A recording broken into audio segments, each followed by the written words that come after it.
예, 지금까지 성경 진리 하나님은 성을 왜 만드셨을까요를 보았습니다. 예, 이제 성경 진리를 넘어서 다음 페이지로 넘어가 보겠습니다. 다음 페이지 16페이지 넘어서 17페이지 실전 해법으로 들어가 보겠습니다. 예, 지금은 성경적 성교육 교재 제1과 실전 해법 부분으로 넘어가 보겠습니다. 여기도 한번 이제 크게 볼까요? 실전 해법 부분에서는 생명 본능과 관심의 성, 그리고 모욕과 수치와 파괴의 성에 대해서 비교해서 생각해 보면서 우리가 성경적 성교육을 통해서 어떻게 하나님의 성의 그 진리의 기준, 그리고 세상의 악한 성을 구별할 수 있는지 한번 보겠습니다. 예, 여기서는 목소리에 자신 있는 사람이 읽기라고 이제 써놨습니다. 예, 뭐 누가 목소리가 제일 자신 있는가, 뭐 누가 알겠어요, 그죠? 어쩌면 자기가 제일 좋아하는 사람 목소리가 제일 마음에 들 거예요. 그럴 때 또 이렇게 그냥 얘기를 한번 이렇게 분위기를 전환하면서 목소리 자신 있는 사람 누구 있을까? 그러면 서로 추천해 보면서 분위기를 계속 편하게 그렇게 유지해 가는 것이 좋으리라고 생각합니다. 그래서 목소리 자신 있는 사람이 읽겠습니다. 예, 지금은 제가 읽겠습니다. 성은 원래 부끄럽거나 어떠한 시험이 아니고 무엇을 주시기 위하여 특별히 만든 것이 확실합니다. 성은 개인이 아니라 부부에게 주신 것이므로 부부가 무엇과 기쁨의 성을 온전히 누려야 합니다. 라는 문장인데요. 여기 이제 빈칸을 채워보면서 답을 찾아볼 수 있겠죠. 성은 원래 부끄럽거나 어떠한 시험이 아니라고 볼 수 있을까요? 예, 야한이라고 저는 답을 적고 싶었습니다. 성은 하여튼 이게 저만의 경험인가 모르겠지만 성은 그냥 야한 어떤 그런 함정 같은 그런 시험이 아닐까라는 생각이 들어서 한편으로는 좀 억울하기도 했습니다. 왜 이런 함정 같은 시험이 있는 걸까? 하지만 성은 원래 그렇게 부끄럽거나 야한 시험이 아니라 무엇을 주시기 위해서 하나님께서 특별히 만드신 걸까요? 예, 무엇이냐면 생명을 주시기 위해서 특별히 만드신 성이 그 하나님의 축복이다라고 하는 것을 우리가 알 수 있습니다. 생명을 주시기 위해서 특별히 만드신 것이 확실하고요. 그래서 성은 개인이 아니라 부부.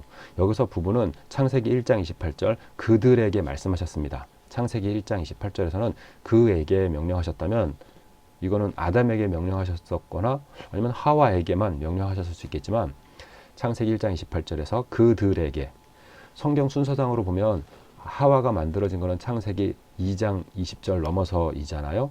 하지만 창세기 1장 28절에서 생육하고 번성하라는 명령을 하실 때 하나님께서는 그들에게 명령을 하시면서 아담과 하와에게 함께 말씀하셨다는 것을 볼 수 있습니다. 그랬을 때 부부가 무엇과 기쁨의 성을 온전히 누려야 하는 걸까요? 예, 여기서는 새 생명과 기쁨의 성을 온전히 누려야 하는 것이다 라고 적어 볼 수 있겠습니다. 예, 새 생명과 기쁨의 성을 온전히 누리는 것이다. 이렇게 성에 있어서 새 생명의 관점을 분명하게 잡으면 정말 많은 부분이 풀립니다. 어떻게 보면 다 풀린다고도 볼 수 있겠는데 하나님의 축복의 성과 사탄의 음란한 악한 성, 그 모든 것이 다 풀리는 것을 볼 수 있겠습니다. 이렇게 하고 나서 이제 아래쪽으로 넘어가 볼 때 하나됨을 이루고 생명을 만드는 성은 매우 예민하게 느껴집니다. 그죠? 매우 예민하게 느껴지는데 이 느낌에 매우 민감하게 반응하게 되는 경우가 많고, 그 이유는 우리의 몸과 마음과 감각은 하나님께서 만드신 축복의 성에 관하여 땡땡적으로 잘 알고 있기 때문입니다. 라고 하는데 답을 잘 찾더라고요. 예, 어떤 적으로? 예, 본능적으로 라고 저는 적습니다. 본능. 예, 본능적으로 잘 알고 있더라고요. 예, 그러니까 본능이다라고 하는 사실을 우리가 이미 다 느끼고 있기 때문에 하나님께서 만드신 그 축복의 성이 본능적으로 우리 몸 안에 있는 것은 하나님의 축복이다. 예, 그렇게 볼 수 있겠습니다. 몸과 생각이 성장함에 따라 가정과 생명을 살리는 성에 관한 여러 가지 자연스럽고 올바른 무엇을 갖는 주변의 친구들에게 야한 것을 밝힌다고 모욕감을 주면서 집단적으로 놀리거나 성에 관한 것은 무조건 땡땡 짓으로만 여기는 것은 하나님께서 만드신 성에 대한 태도로 옳지 않습니다. 라고 하는 문장을 적었고요. 여기를 이제 빈칸을 채워본다면 자연스럽고 올바른 무엇을 갖는 걸까요? 예, 관심을 갖는 것입니다. 관심을 갖는 그런 친구들에게 모욕감을 주거나 어떤 그런 놀리면서 어떤 그들을 이렇게 괴롭히려고 하는 걸까? 하여튼 성에 대한 어떤 모르겠어요. 하여튼 그 성에 대한 얘기는 어떻게 보면 사람들이 다 민감하게 반응하죠. 그래서 성에 대해서 관심을 갖고 있는 친구는 야, 너 되게 야한 것만 밝히네? 라고 하는 놀린단 말이죠. 근데 그게 또 모욕감으로 느껴진단 말이죠. 그러니까 참 여기서 볼 수 있는 게 성은 부부의 침실 안에 은밀하게 있어야 하는 것이 맞다라고 하는 것을 볼 수 있게 됩니다.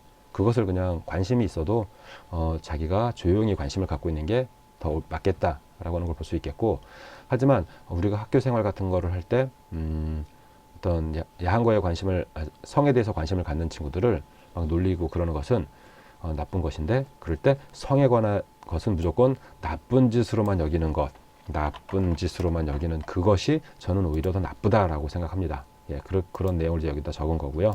성에 관한 것은 무조건 나쁜 짓으로만 여기는 것은 하나님께서 만드신 성에 대한 태도로 옳지 않다라고 하는 말씀을 드립니다. 예, 그리고 나서 페이지가 너무 훅 넘어갔네요. 그리고 이제 한 가지를 더 보겠는데요.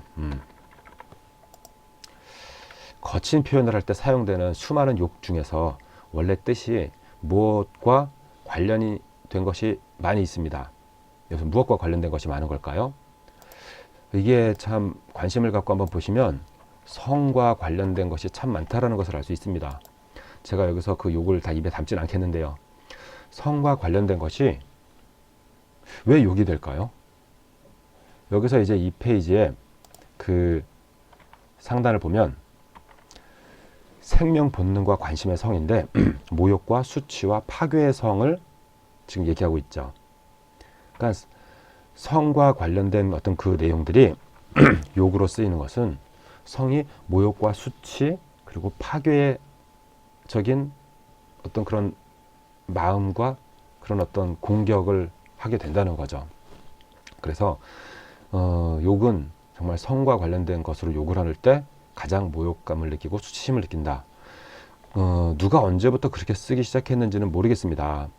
하지만 왜 그렇게 성과 관련된 용어들을 사용하는지는 확실히 알 수 있겠습니다. 그 이유는 성 관련 행위나 신체 부분은 생명만큼 소중하기 때문에 가장 모모적이고 모모스럽게 느껴지기 때문입니다. 라고 할 때 모욕적이고 그렇게 말을 하면 되겠죠.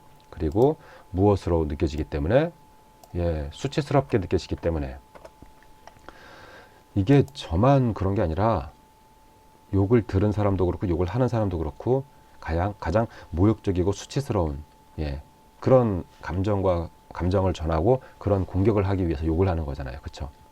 그러니까 이 부분에서도 보면 하나님께서 축복으로 만드신 새 생명의 성이 사탄이 악하게 그것을 파괴하고 있구나 라고 하는 것을 알 수 있겠습니다.